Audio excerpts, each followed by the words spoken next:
സൗദിയിലെ സ്പോർട്സ് സെന്ററുകളിലും ജിമ്മുകളിലും സ്വദേശിവൽക്കരണം പ്രഖ്യാപിച്ചു. 12 തരം തൊഴിലുകളിൽ 15% സൗദി പൗരന്മാർക്ക് അവസരം നൽകുന്നതാണ് നിയമം. അടുത്ത വർഷം നവംബർ 18 മുതൽ ഉത്തരവ് ബാധകമാകും.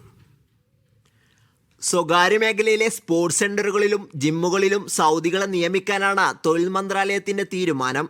2026 നവംബർ 18 മുതൽ നിയമം പ്രാബല്യത്തിൽ വരും.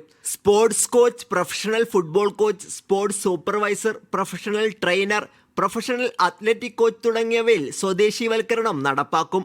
12 തരം തൊഴിലുകളിൽ 15% സൗദി പൗരന്മാർക്ക് അവസരം നൽകണം.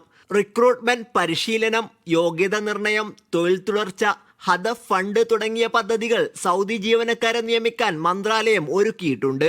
സേവനങ്ങളുടെ ഗുണനിലവാരം ഉയർത്തുകയും പ്രൊഫഷണൽ അന്തരീക്ഷം ഒരുക്കുകയുമാണ് ലക്ഷ്യം. നിയമലംഘനം നടത്തുന്ന സ്ഥാപനങ്ങൾക്കെതിരെ കർശന നടപടികൾ സ്വീകരിക്കുമെന്ന് മന്ത്രാലയം മുന്നറിയിപ്പ് നൽകി.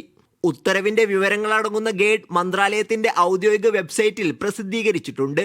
Sabith Saleem, media 1, Jeddah.